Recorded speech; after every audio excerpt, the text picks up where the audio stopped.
اگر قرآن کریم میں جس میں ایک آیت آ جاتی ہے تو وہ حجت کامل ہوتی ہے. حجت کامل یعنی کوئی گریز نہیں ہے اس سے. ایک آیت ایک لفظ حجت کامل ہے. تو مثال کے طور پر اگر کوئی یہ کہے کہ بھئی یہ چیز واجب ہے، کہاں سے نکالا کہ واجب ہے؟ وہ کہ اس آیت میں ہے کہ واجب ہے. اچھا وہ آیت کتنی دفعہ آئی ہے؟ ایک دفعہ. آیت میں کتنے الفاظ ہیں؟ مثلا 2 الفاظ. مثلا اوفو بالعہود، مثلا اپنے وعدوں کی وفا کرو. 2 لفظ وعدوں کی وفا کرو قرآن میں آ گیا. اب وعدے کی وفا کرنا واجب ہوا یا نہیں ہوا؟ ہو گیا. کیا اس کی وجہ سے کہ یہ 2 دفعہ نہیں آیا، 1 دفعہ آیا، واجب نہیں ہوگا؟ نہیں، واجب ہوگا چاہے 1 دفعہ آیا.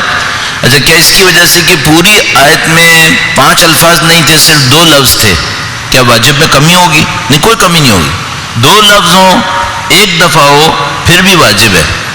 اگر 60 دفعہ آ جائے اب ظاہر ہے اس کا مطلب ہے کچھ اور ہوا ہے. یہاں پر صرف واجب نہیں ہے، اس کی اہمیت بہت زیادہ ہوگی. تو خدا متعال نے کسی چیز کو 60 دفعہ بیان کیا. مثلا اسی طرح اگر تشبیہ کرتے ہوئے ہم عرض کریں گے، مثلا 1,24,000 انبیاء میں سے اللہ نے اپنے جس نبی کے واقعات کو سب سے زیادہ بیان کیا وہ حضرت موسیٰ علیہ السلام کے واقعات. کیوں؟ کیا یہ ہو سکتا ہے کہ اس میں کوئی حکمت نہ ہو، اس میں کوئی راز نہ ہو؟ ایک کتاب کے اندر محدود کتاب ہے، چند ہزار آیتیں اس کتاب کے اندر پوری انسانیت کی رہنمائی کے لیے. میں نے آپ کی خدمت میں عرض کیا امریکہ سے لے کے جاپان تک، مثلا ناروے سے لے کر جنوبی افریقہ تک، جو اس وقت کی دنیا کے ملک ہیں، سب کی ہدایت کے لیے 1400 سال پہلے سے قیامت تک چلے گی یہی کتاب. اس کے اندر 1,24,000 انبیاء کا تذکرہ نہیں آیا، ایک نبی کا ذکر کثرت سے آیا. کیوں؟ کوئی تو وجہ ہوگی. تو مثلا بیان کرتے ہیں کہ ایک وجہ یہ ہے کہ یہ جس نبی کا ذکر آیا ہے اس نے ایک ایسی قوم کو جو دنیا کے ظالموں اور طاغیوں سے دبی ہوئی تھی، ہر قسم کے حق حیات سے محروم تھی، قتل کرتے تھے ابناء کو، کنیز بناتے تھے عورتوں کو. یقتلون ابناءہم یستحیی نساءہم، قتل کرتے تھے، بچوں کو قتل کرتے تھے، عورتوں کو کنیز بناتے تھے. اس جگہ سے ایک قوم کو اٹھایا اس نبی خدا نے اور کہاں پہنچا دیا؟ فرمایا اس جگہ کے اوپر خدا تعالیٰ کہتا ہے ہم نے بنی اسرائیل کو فضیلت دی ہے پوری دنیا کے اوپر. کسی بھی ایک قوم کو، نعوذ باللہ تعالیٰ اگر میں سخت جملہ استعمال کروں، ذلت میں مبتلا ایک قوم کو ایک نبی نے اللہ کی دی ہوئی اس طاقت سے، صلاحیت سے، اس قوم کو وہاں سے اٹھا کے وہاں تک پہنچا دیا. خدا تعالیٰ فرمایا یہ نمونہ عمل ہے، دیکھو کیسے کیا. ایک قوم کو اس جگہ سے اٹھا کر اس جگہ تک پہنچا دیا. خدا تعالیٰ جب کہتا ہے لِيُخْرِجَكُم مِّنَ الظُّلُمَاتِ إِلَى النُّورِ، یہ ہم نے کتاب تمہارے لیے بھیجی ہے تاکہ تمہیں اندھیروں سے نکال کر روشنائی اور نورانیت کی طرف لائیں. ظلم ایک اندھیرا ہے، حق سے محروم ہو جانا یہ اندھیرا ہے. انسانوں کا ناحق خون بہنا یہ بدترین اندھیروں میں سے ایک اندھیرا ہے. اب وہاں پر چاہے کتنی ہی دنیاوی لائٹس جل رہی ہوں، معاشرہ اندھیرا ہے. اللہ کے نبی اس اندھیرے سے نکال کر اپنی قوم کو نورانیت کی طرف لے گئے. فرمایا یہ مثال ہے تم لوگوں کے لیے، بار بار ذکر کیا، یہ کرو، یہ دیکھو یہ کیسے کیا. اب ان مفاہیم میں سے جن پر قرآن نے، اللہ کے نبی نے، اولیاء و اوصیاء نے بہت زیادہ اصرار کیا، ان میں سے ایک مفہوم ہے عدل، عدالت. اور اس عدل اور عدالت کو یہ سمجھ لیجئے کہ دین اسلام کی الف بے سے لے کر یا تک سب میں داخل کیا ہے. ہر چیز میں عدل، عدالت، ہر چیز میں. امام جمعہ سے لے کر قاضی تک، قاضی سے لے کے حاکم تک، نماز پڑھنے سے لے کر دین کے تمام مسائل تک، ہر چیز میں کہیں نہ کہیں عدل، عدالت، ان سب کو داخل کر دیا. اب میں آپ کی خدمت میں مولا امیر المومنین کی حیات طیبہ اس کتاب مقدس سے اللہم صلی علی محمد محمد وعجل اس عدل کے عنوان سے چند چیزیں عرض کرنا چاہوں گا آج. اور آج اور کل کا ہی دن ہے ہمارے پاس، تو اس عنوان سے چند کلمات آپ کی خدمت میں عرض کریں گے. اور یہ سمجھ لیجیے کہ اس دفعہ ہم نے نہج البلاغہ کو جو موضوع بنایا تو ہمارا زیادہ تر اصرار اس تہذیب نفس کے اوپر تھا جس کی طرف امیر المومنین نے اشارہ فرمایا، بیانات فرمایا، ارشاد فرمایا. اور اس تہذیب نفس کو ہم اب متصل کرنا چاہیں گے معاشرے کی حالت کی طرف، کہ وہ تہذیب نفس معاشرے کی طرف جب آتی ہے تو اس کا کیا اثر پڑتا ہے، اور مثلا معاشرے کی تشکیل میں اس تہذیب نفس کا کیا کردار ہے.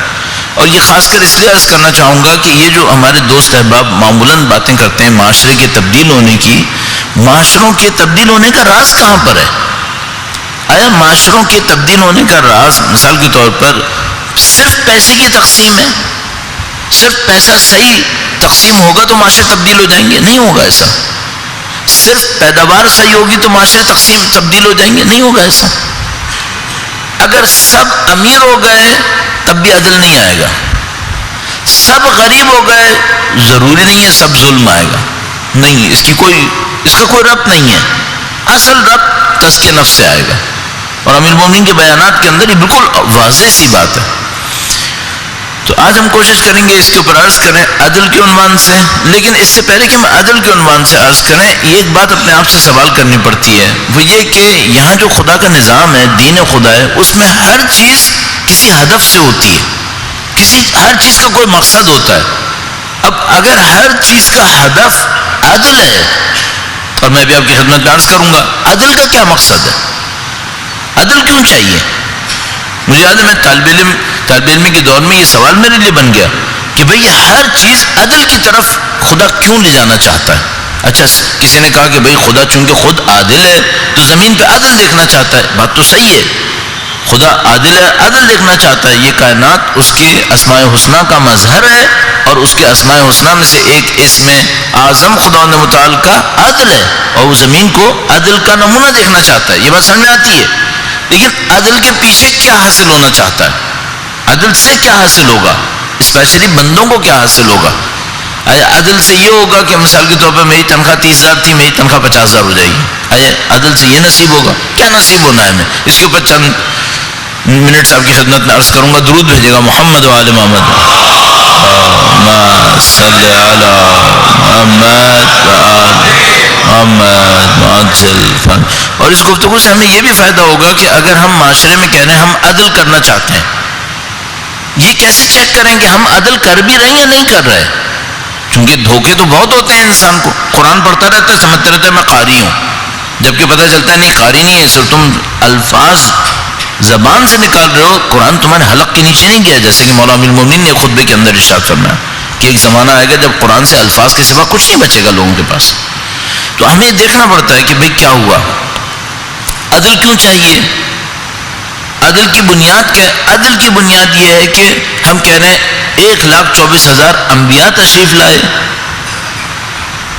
تمام انبیاء کی نبوت کا پیغام خلاصہ ہوا ختم مرتبت کی حیات مقدسہ اور ان کے پیغام کے اندر، اور ان کا سارا پیغام خلاصہ ہو رہا ہے اطلاق کی حد میں، اجرا کی حد میں، امپلیمنٹ ہونے کی حد میں آخری امام کے وجود مقدس کے اندر.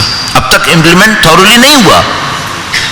ہم جانتے ہیں کہ بھئی اگر خدا متعال فرماتا ہے نريد ان نمن علی الذین استضعفوا فی الارض، ہم نے چاہا ہے زمین کے کمزور بندوں کے اوپر احسان کریں، نجعلہم ائمہ ونجعلہم الوارثین، ہم ان کو رہبر بنائیں، ہم ان کو وارث بنائیں. آج تک نہیں ہوا.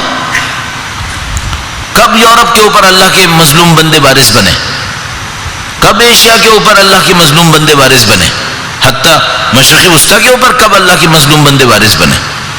جستا گریختہ چند سال، اللہ کے نبی 10-11 سال، مولا امیر المومنین 4 سال اور کچھ، مولا امام مصطفیٰ چند مہینے بس. اس کے بعد حکومات کہاں عدل کی حکومتیں بنی؟ مثلا الحمدللہ رب العالمین آخری دور کے اندر مثلا جمہوریہ اسلامی کی صورت میں ایک امید نظر آتی ہے. لیکن ابھی بھی آپ دیکھ سکتے ہیں دنیا کے اندر ظلم کا دور ہے، ظالمانہ حکومتیں بنی ہوئی. خود ہمارے ملک کے اندر دیکھ لیں تو بھئی وہ جو خدا کا وعدہ ہے وہ سارا کا سارا خلاصہ ہو رہا ہے آخری امام کی امامت کے اندر. امام کی تشریف آوری کا ہدف کیا ہے؟ یملأ الارض قسطا وعدلا کما ملئت ظلما وجورا. زمین کو عدل و انصاف سے بھر دیں گے، جیسا کہ وہ ظلم و جور سے بھری تھی. اچھا زمین کو عدل و انصاف سے بھر دیں گے، اس کے بعد زمین عدل و انصاف سے بھر گئی، اب کیا ہوگا؟ اب جب عدل و انصاف سے بھر گئی تو آپ کے پاس پہلے پیسے کم تھے، اب پیسے زیادہ ہو گئے. یہ ہونا ہے. پہلے میرے پاس ایک گھر بڑا تھا، آپ کے پاس گھر تھا ہی نہیں، اب برابر کا ہو جائے گا، سب کو برابر کے گھر ملیں گے. ایک تو بہت بڑا مسئلہ یہ ہے کہ ہماری انڈرسٹینڈنگ میں یہ فرق ہونا چاہیے کہ انصاف علیحدہ چیز ہے، مساوات علیحدہ چیز ہے. مساوات ایک حد تک انعام میں، ایک حد تک ابتدا میں، یہاں تک تو ہو سکتا ہے. ابتدا میں مساوات ہو سکتی ہے. وہ کیسے؟ سارے بچوں کو ایک جیسی تعلیم ملنی چاہیے، ان کا حق ہے. کہ اگر آپ اسٹارٹنگ پوائنٹ سے ہی ڈفرینس دے دیں گے تو پھر بچوں کے کیریئر تو ظاہر ہے کہ مختلف ہوں گے.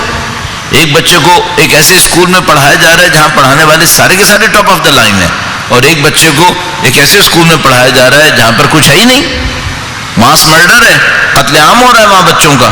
یہ تو مساوات نہیں ہے.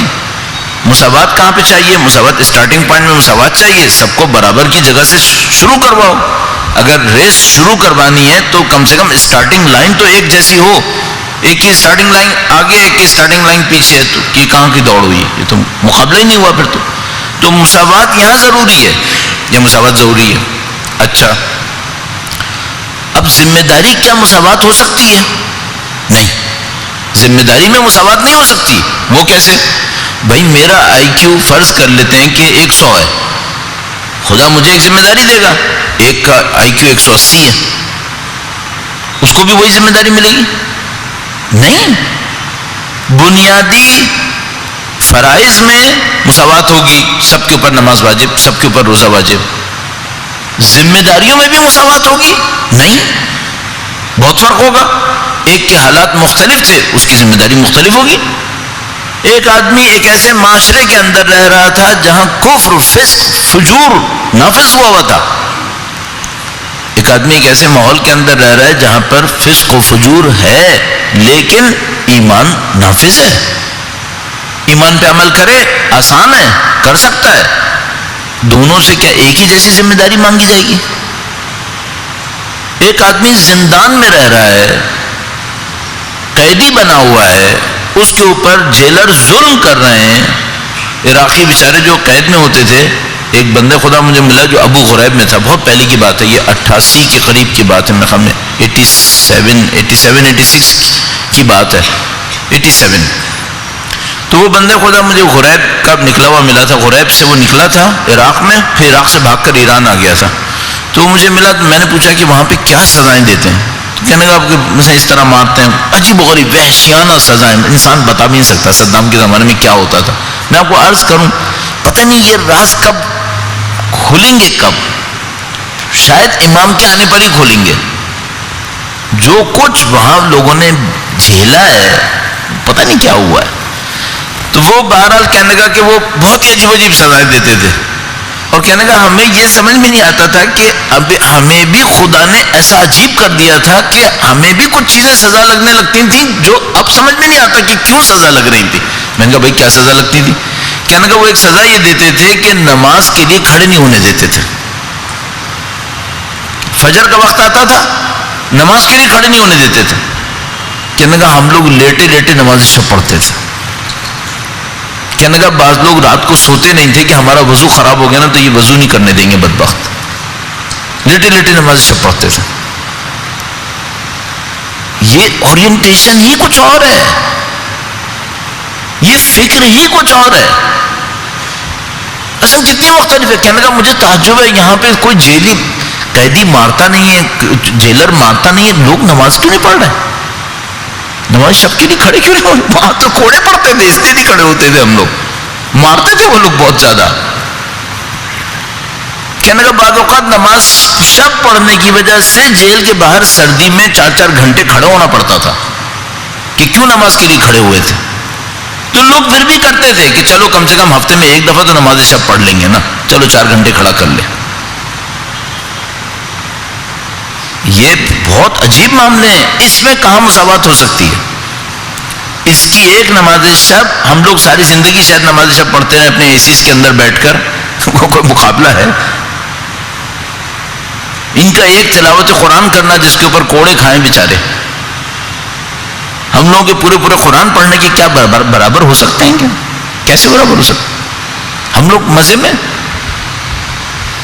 وہ جو سید الشہداء نے منا کے خطبے میں جملہ ارشاد فرمایا، دین کی خاطر تم نے کیا مصیبت برداشت کی، بتاؤ کس سے لڑے ہو؟ اچھا ہم لوگ یہ کہیں گے نہیں، ہم نے سپاہ صحابہ کو برداشت کیا. جنگ صفین 10 مہینے چلی تھی، فوجیوں کو تنخواہ نہیں ملتی تھی، عام زندگی سے نکل کے جانا ہوتا تھا. 10 مہینے لوگ کاروبار، زراعت، جانور چھوڑ کے گئے تھے، واپس آئے تھے تو کوفہ کی اکانومی ختم ہو گئی تھی. اس پر کسی نے اگر امام پہ اعتراض کیا تو لوگوں نے کہا یہ منافق ہے، اپنے امام کی پیروی نہیں کرتا. ہم لوگوں کو تو اگر مجلس دوپہر کو رکھ لو تو مجلس میں کوئی نہیں آتا چونکہ سب جاب پہ جائیں گے. کہاں مقابلہ ہے؟ جو ہمارے پاکستان سے باہر دوست احباب ہوتے ہیں نا، وہ پتہ نہیں بعض اوقات کیا کیا کہتے رہتے ہیں، پاکستان یہ. میں نے ان سے کہا بھائی تم لوگ یہاں ویکینڈ پہ مجلس نہیں رکھیں تو وہ ایک بندہ یہاں سینٹر میں نہیں آئے گا، تم کہاں ان سے مقابلہ کر رہے ہو؟ ہم لوگ کہاں مقابلہ کر رہے ہیں؟ تو وہ مثلا کوفیوں کو جو ہم اتنا چیخ چیخ کہتے رہتے ہیں وہ یہ تھے یہ وہ تھے، 10 مہینے جنگ صفین چلی تھی، بندے مر گئے تھے سب کے سب. جنگ صفین میں کتنے بندے مرے اللہ جانتا ہے، اللہ جانتا ہے. یہ 5-6 ہزار کی باتیں نہیں ہیں، 10 ہزار کی باتیں ہیں. یہ جنگ صفین 10 مہینے جنگ تھی. ایک رات لیلۃ الحریر آئی تھی، نہیں معلوم کتنے ہزار لوگ اس ایک رات کے اندھیرے میں مرے ہیں. لیلۃ الحریر ایک رات کے اندھیرے میں مرے ہیں لوگ، نہیں معلوم کتنے. 10,000 سے اوپر ہے فگر. اس زمانے کی آبادی سوچو، 10,000 ایک رات میں سوچو. تو یہ امتحان تھے. اچھا یہاں پہ مساوات ہے؟ نہیں، یہاں پہ مساوات نہیں ہوتی. اس کا اجر کہیں زیادہ ہوگا چاہے عمل چھوٹا.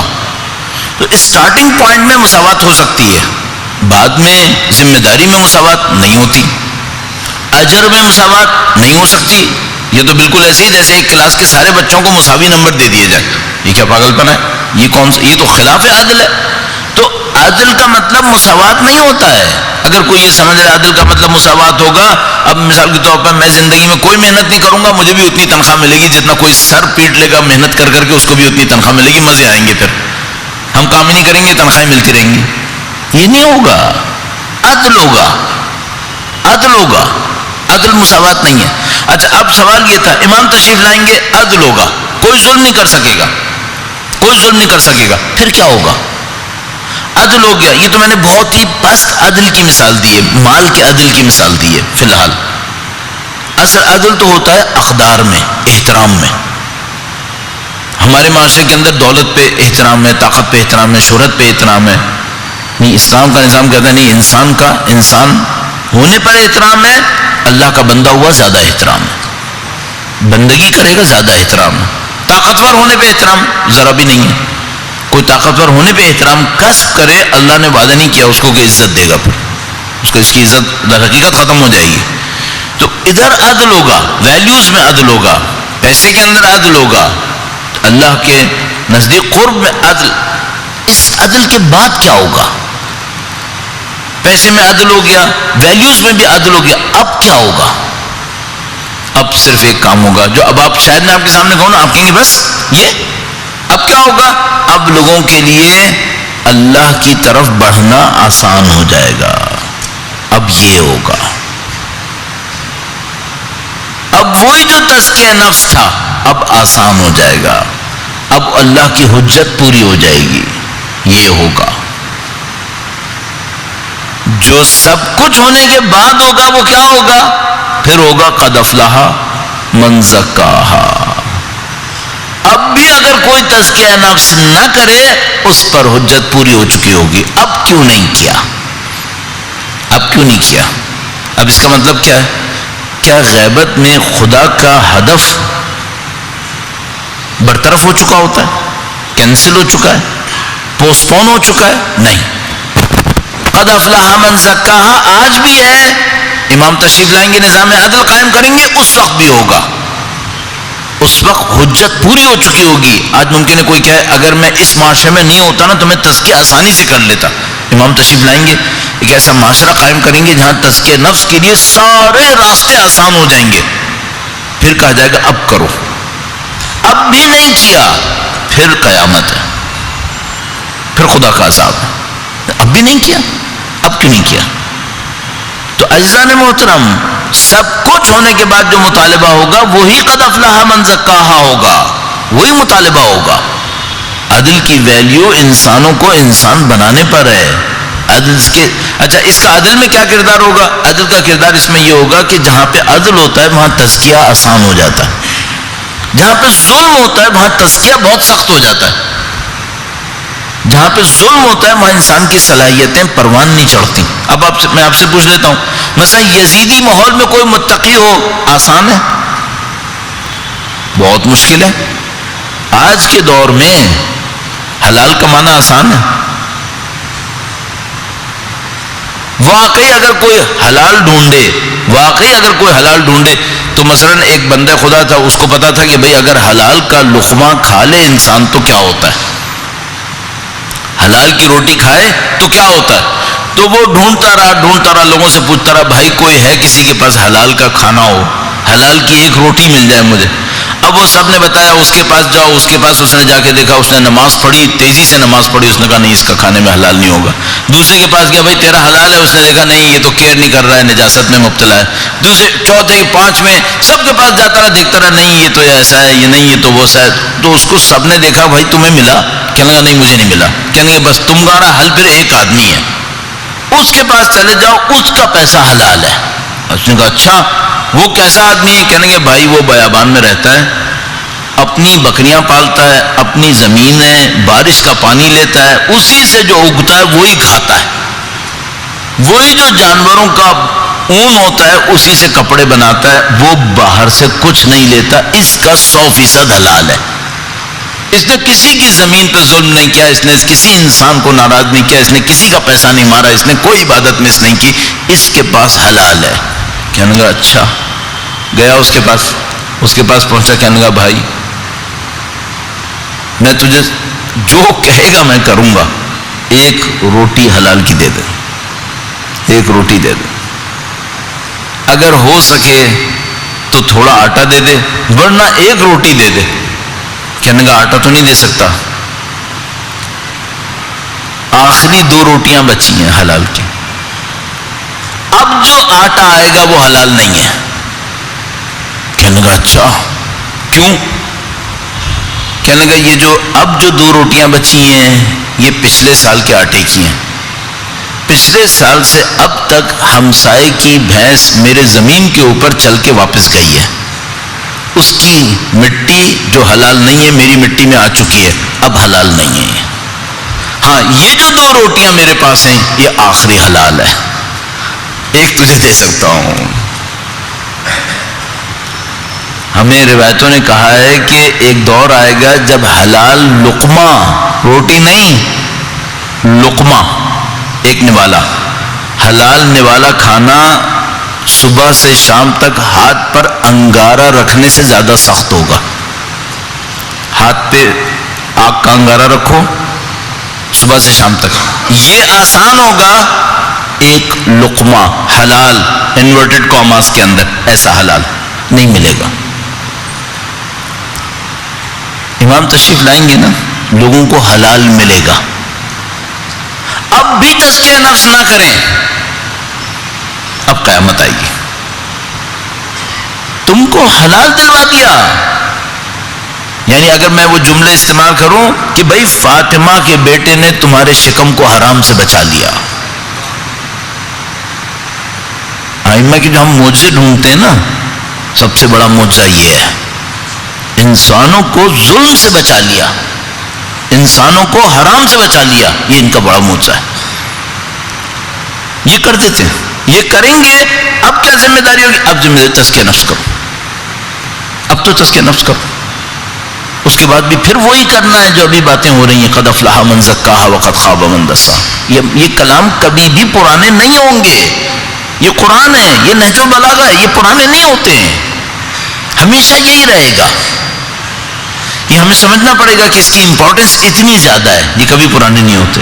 اب مولا امیر المومنین اس عدل کے انصاف کے قیام کے لیے تشریف لائے. اچھا یہ آسان تھا کیا؟ جتنی امیر المومنین کی حیات طیبہ میں مشکلات آئیں، سمجھ لو زیادہ تر آئیں اسی وجہ سے کہ عدل کیا تھا. اچھا عدل کس پائے پہ کیا تھا؟ اچھا ہم لوگ یہ سمجھ رہے ہیں، مثلا میں یہ سمجھوں، اگر احمق ہوں گا اگر میں سمجھوں گا کہ مثلا جیسے میں کبھی کبھی عدل کرنے میں مشکل میں پھنس جاتا ہوں نا، ایسا کوئی معاملہ ہوگا. نہیں، یہ وہ معاملے نہیں ہیں، یہ بہت سخت معاملے ہیں. میں ایک مثال آپ کی خدمت میں عرض کرتا ہوں، درود بھیجے گا محمد و آل محمد.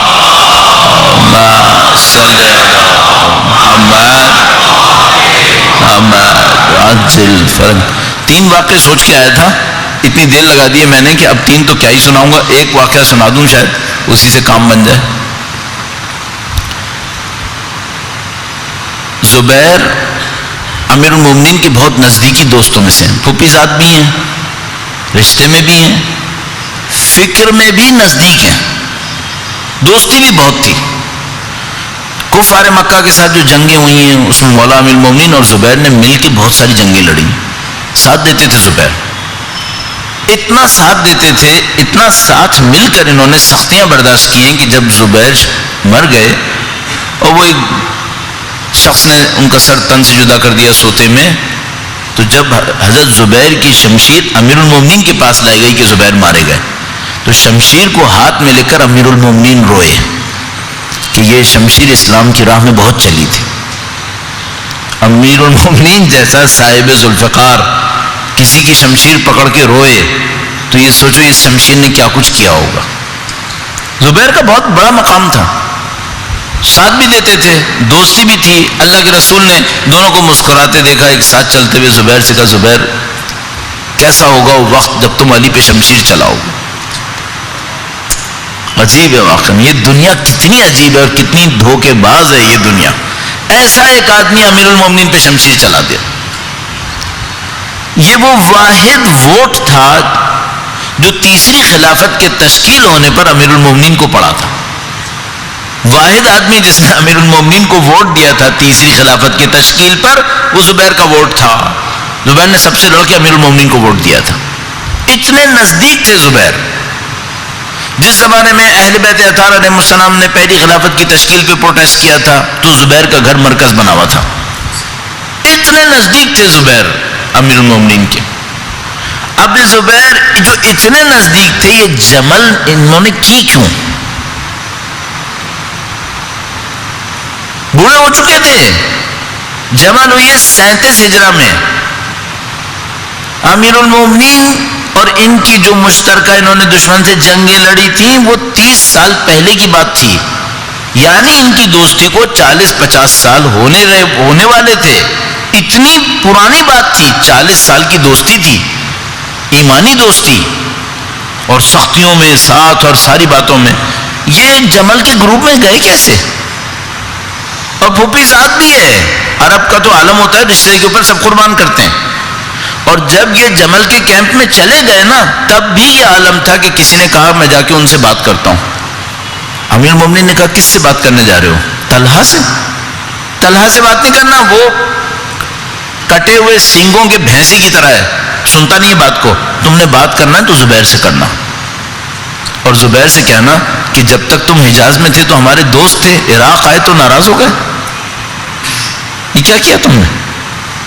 ابھی بھی مولا پرانی رفاقت یاد دلا رہے تھے کہ زبیر تم ہمارے دوست تھے.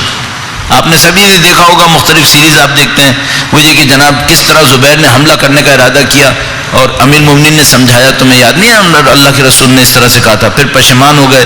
پھر جب لوگوں نے اعتراض کیا تو امیر مومنین کے لشکر پہ حملہ کیا. امیر مومنین نے کہا کوئی جواب مت دو اسے. امیر مومنین کو بچانا چاہ رہے تھے. امیر مومنین دوستی تھی، میں نے بتایا شمشیر لے کے رویا امیر مومنین بعد میں. اس کے بعد یہ پشیمان ہو کے نادم ہو کے چلے گئے. یہ بھی بڑی شجاعت کی بات تھی کہ پشیمان ہو کے چلے گئے، اپنی غلطی پہ اصرار نہیں کیا. یہ مخالف کیمپ میں گئے کیوں تھے؟ ایک واقعہ، جب تیسرے خلیفہ کے خلاف محاذرائی ہو رہی تھی مدینہ کے اندر تو طلحہ اور زبیر دونوں آگے آگے تھے. اور جب امیر المومنین کی خلافت ظاہریہ تشکیل پا گئی تو ان دونوں کے ذہن میں تھا کہ ہمیں کوئی نہ کوئی اسٹیٹس ملے گا، چونکہ ہم لوگ مخالفین کو لیڈ کر رہے تھے۔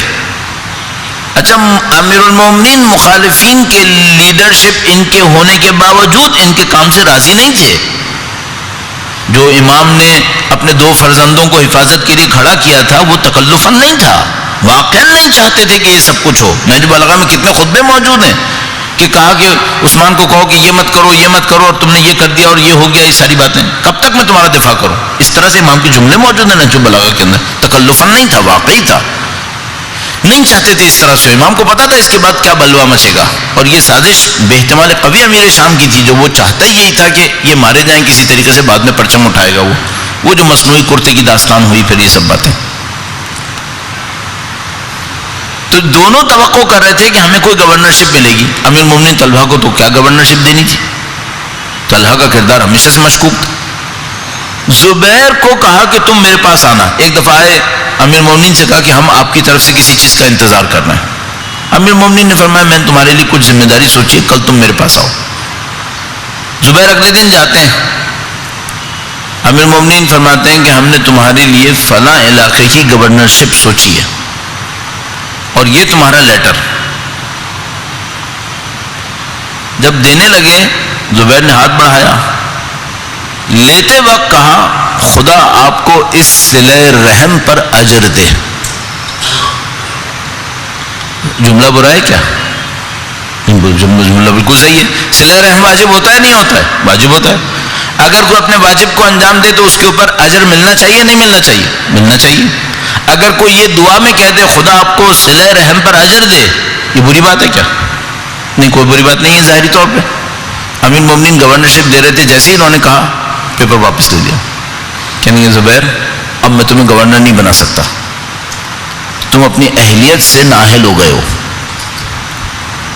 کہا میں نے کیا کیا؟ کون سی نااہلیت آئی یہاں پر؟ کہا تم یہ سمجھ رہے ہو کہ گورنر بنانا رشتہ داری کی وجہ سے ہے، اقربا پروری ہے؟ ہم نے تمہیں اہل سمجھا تھا تو گورنر بنایا، تم سمجھ رہے ہو رشتہ داری میں بنایا تمہیں؟ تمہارا میزان رشتہ داری ہے، اقربا پروری ہے کیا؟ بنی امیہ کا دور ہے کیا کہ بنی امیہ نے سارے بنی امیہ کو گورنر بنا دیا، چاہے شرابی تھا چاہے کچھ بھی تھا؟ یہ جملہ میں تشریح میں عرض کر رہا ہوں۔ امام نے فرمایا نہیں، تمہاری اہلیت ختم ہو گئی ہے، یہ رشتہ داری میں نہیں تھا، اور تم نے یہ جملہ کہہ کے بتایا ہے کہ تمہارے اندر اقربا پروری ہے، نہیں دے سکتے۔ اس کے بعد انہوں نے جمل کیے۔ اب میں صرف ایک بات کہہ رہا ہوں، ہمارا تو خیر کوئی مقابلہ ہی نہیں نا، ہم تو جیسے معذرت کے ساتھ ہم کس کھیت کی مولی ہیں، ہمارا کیا مقابلہ؟ لیکن ذرا کوئی سوچے امیر المومنین اگر آج کے شیعہ کو عدل کے میدان میں ایسی کوئی سخت بات کہے،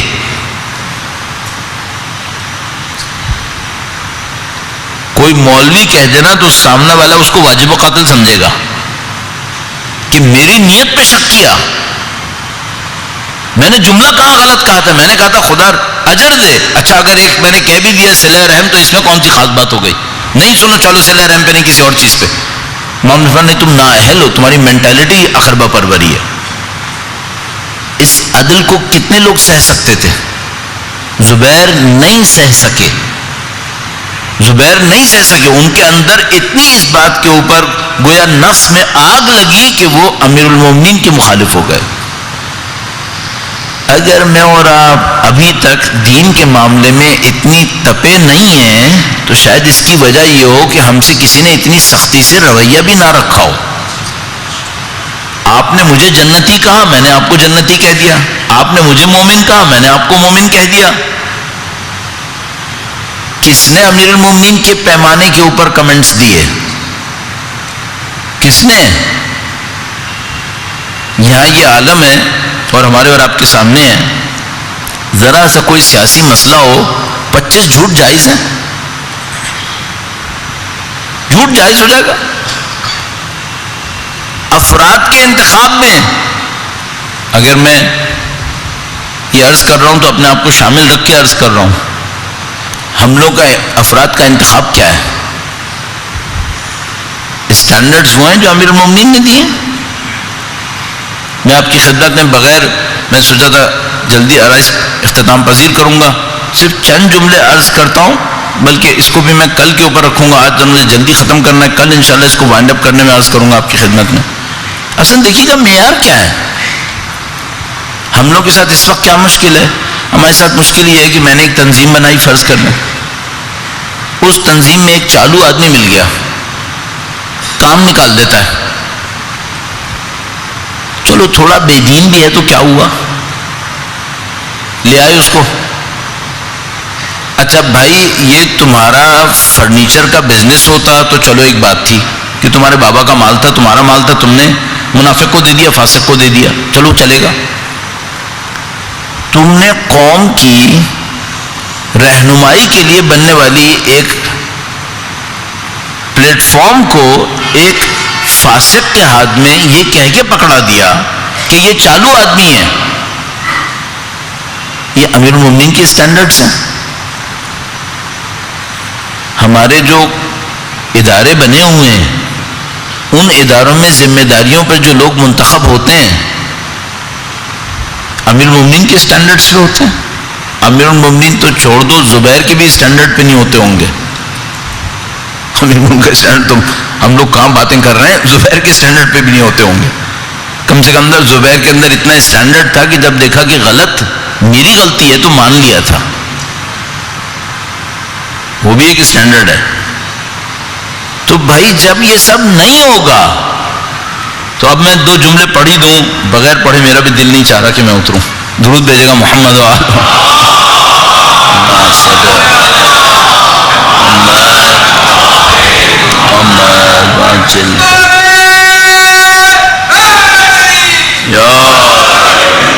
ایک بار پھر درود بھیجے گا محمد و آل محمد.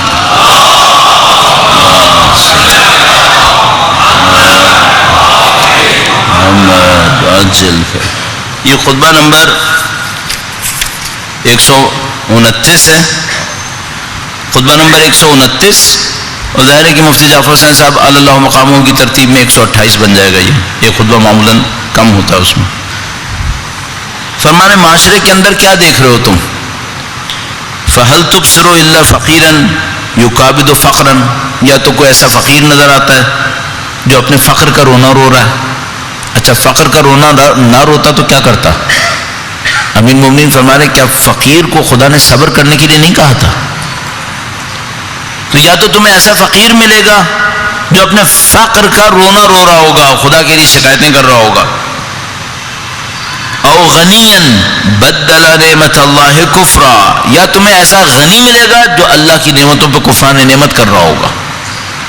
جہاں اسے خرچ کرنا چاہیے خرچ نہیں کرے گا، جہاں نہیں کرنا چاہیے وہاں کرے گا. بتائیں گے مولا فرمائیں گے. او بخیلا اتخذ البخل بحق اللہ وفرا، یا تمہیں ایسا بخیل ملے گا جو اللہ کی راہ میں خرچ نہیں کرے گا اور پیسہ جمع کر کر کے خوش ہوتا رہے گا.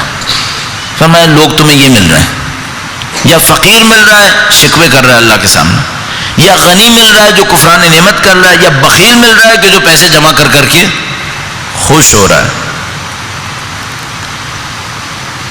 وَمُتَمَرِّدًا كَأَنَّ بِأُذُنَيْهِ عَنْ سَمْعِ الْمَوَاعِظِ وَقْرًا، یا ان کا چوتھا کیٹیگری کیا ہے؟ چوتھا کیٹیگری ایسا طاغی، ایسا باغی جس کا خدا سے کوئی سروکاری نہیں رہا ہے. اس نے اپنے کانوں کے اوپر گانٹ لگا لی ہے، اس نے سننا ہی نہیں ہے، ختم. اپنے طغیان میں اپنی شہوات کے اندر غرق ہو گیا، چلا گیا کہیں اور. فرمایا یا فقیر ہے شکوہ، یا غنی ہے کفران نعمت، یا بخیل ہے پیسہ جمع کیے جا رہا ہے، یا طاغی و باغی ہے شہوات کے اندر غرق، اپنی دنیا کے اندر بڑھے چلا جا رہا ہے. اس کے بعد فرمایا اینا خیارکم، تمہارے اچھے لوگ کہاں گئے؟ اینا صلحاؤکم، تمہارے صالح لوگ کہاں گئے؟ وَأَحْرَارُكُمْ، تمہارے آزاد لوگ کہاں گئے؟ سب غلام رہ گئے، سب بکے ہوئے رہ گئے. یہ امام ہیں جو 40 ہجرہ میں شہادت سے پہلے فرما رہے ہیں. چل میں خیار کہاں ہیں، صلحاء کہاں ہیں، احرار کہاں ہیں؟ کہاں ہے وہ انسان جو بزرگ انسان ہوتے تھے؟ سمحاؤکم، این المتورعون فی مکاسبہم، وہ جو اپنے مال و دولت کسب و کام میں تقوی رکھتے تھے وہ کہاں گئے؟ والمتنزعون فی مذہبہم، میں نہیں پڑھ پا رہا ابھی، اس کے شاید اینک کا مسئلہ ہے، آخر میں یہ عرض کرنا چاہ رہا تھا فَبِهَذَا تُرِيدُونَ أَن تُجَاوِرُوا اللَّهَ فِي دَارِ قُدْسِ، ایسے اعمال کے ساتھ چاہتے ہو کہ اللہ کے دار قدس میں تمہیں ہمراہی مل جائے گی؟ فرمانے اس پہ چاہتے ہو کہ خدا کے مقدس مقامات میں تمہیں ہمراہی ملے گی؟ کیسے ملے گی؟ ہم غلط کام کریں دین کے نام پر، غلط لوگوں کو مناصب دیں، وہ بے دینی پہنائیں، نعوذ باللہ بے تقوائی دکھائیں، اس کے بعد ہم یہ سوچیں خدا کی نصرت نازل کیوں نہیں ہو رہی؟ کیسے نازل ہوگی؟ میں نفس پرستی کروں، نعوذ باللہ میں ممبر پہ بیٹھ جاؤں، یہاں بیٹھ کے نفس پرستی کروں، اپنی دولت کماؤں، اپنی شہرت بناؤں، اپنی طاقت بناؤں، ہر کام میں میں کیے جاؤں، اور اس کے بعد میں کیا سوچ رہا ہوں؟ میں سوچ رہا ہوں تقوی اور پرہیزگاری لوگوں کے دلوں پہ نازل کیوں نہیں ہو رہا؟ کہاں سے نازل ہوگا؟ امام فرما رہے ہیں بِهَذَا تُرِيدُونَ أَن تُجَاوِرُوا اللَّهَ فِي دَارِ قُدْسِهِ، اس رویے کے باوجود تمہاری تمنا یہ ہے کہ جنت ملے، جوار رحمت حاصل ہو، وَتَكُونُونَ أَعِزَّ أَوْلِيَائِهِ عِندَهُ، اور تم اللہ کے اولیاء کے نزدیک صاحب عزت بن جاؤ، ایسے ہیہات، بھول جاؤ ان باتوں کو، لا يخدع اللہ عن جنتہ ولا تنال مرضاتہ الا بطاعتہ، خدا کی جنت، خدا کی رضایت سوائے اطاعت کے نصیب نہیں ہوتی۔ کلام میں صراحت اور چاہیے کیا؟ ایک دفعہ یہ معاملہ ہے کہ میں کہہ رہا ہوں کہ مولا میں گناہ گار ہوں، میدان حشر میں میری شفاعت ہوگی، یہ ہو جائے گی، گناہ گار جائے گا شفاعت مل جائے گی۔ اب ہم یہ کہیں مولا آپ گناہ گار کو والی بھی بنا دیں، امام فرمایا نہیں یہ نہیں ہوگا، گناہ گار کی شفاعت کرا دوں گا، تم یہ کہو گناہ گار کو والی بنا دوں، یہ نہیں ہوگا۔ ایک لفظ اس نے اسٹینڈرڈ سے کم بولا، برطرف کر دوں گا میں اسے۔ عزیزان محترم، آخر ہمیں انصاف کرنا پڑے گا، اگر خدا ہمیں ایک ذمہ داری دیتا ہے اس ذمہ داری سے انصاف کرنا پڑے گا، خاص کر دین کے نام پہ دیتا ہے۔ دین کے علاوہ بھی مثلا آپ خاندان کے اندر 4 بندوں کے اوپر رہنما بنائے گئے، سربراہ بنائے گئے، اس میں عدل کرنا ہے آپ کو، عدل کے سوا کوئی راستہ نہیں ہے، اطاعت دکھانی ہے اللہ کی۔ مولا کا کلام صحیح ہے، یہ جو امام نے اتنی مشکلات اٹھائی ہیں عدل کی وجہ سے، عدل کی سختیاں اٹھائیں۔ اب ممکن ہے کوئی یہ کہ اگر عدل نہ کرتے اتنی سختی نہ آتی تو پھر امیر المومنین چراغ ہدایت بھی نہ ہوتے، پھر نعوذ باللہ تعالی، چراغ ہدایت ہیں اسی لیے کہ عدل پہ تھے۔ آج ہم اور آپ 1400 سال کے بعد، جبکہ دنیا اسٹینڈرڈز میں اتنی آگے نکل گئی، 1400 سال پہلے لوگ غلام ہوتے تھے، سب کے نزدیک غلام ہونا معمولی سی بات تھی، غلاموں پہ ظلم ہوتا تھا، ظلم ہونا معمولی سی بات تھی۔ 1400 سال میں دنیا کے اسٹینڈرڈز اتنے آگے آ گئے، انسانی حقوق یہ اور وہ پتہ نہیں کیا کچھ ہو گیا۔ ہم لوگوں کے پاس ایک فخر ہے، وہ کیا؟ ہمارا ایک مولا 1400 سال پہلے تھا، اس نے حکومت کی، ذرا دکھاؤ کوئی اس کے اندر باریک سا بھی کوئی نقطہ دکھاؤ۔ پوری دنیا کو کہہ رہے ہیں اتنا عدل دکھایا تو ہمیں یہ معیار ملا ہے نا۔ اب اس عدل کی قیمت دی پھر، اور اس عدل کی قیمت صرف جان نہیں ہوتی ہے، اس عدل کی جان چھوٹی سی قیمت ہوتی ہے، جان دے دے آدمی یہ بڑی قیمت نہیں ہوتی، جو مجھے سمجھ میں آتا ہے ابھی تک، البتہ کوئی موقع پڑ جائے شاید میں بھی بھاگ جاؤں، لیکن ابھی تک جو سمجھ میں آتا ہے جان دینا چھوٹی قیمت ہوتی ہے، بڑی قیمت کسے کہتے ہیں؟ جان دینا چھوٹی قیمت ہے۔ امیر المومنین شہادت طلب کر رہے تھے، پوری دنیا کو پتہ ہے، جوانی سے لے کر اس بڑھاپے تک جس میں شہادت ہوئی ہے، شہادت طلب کرتے رہتے تھے۔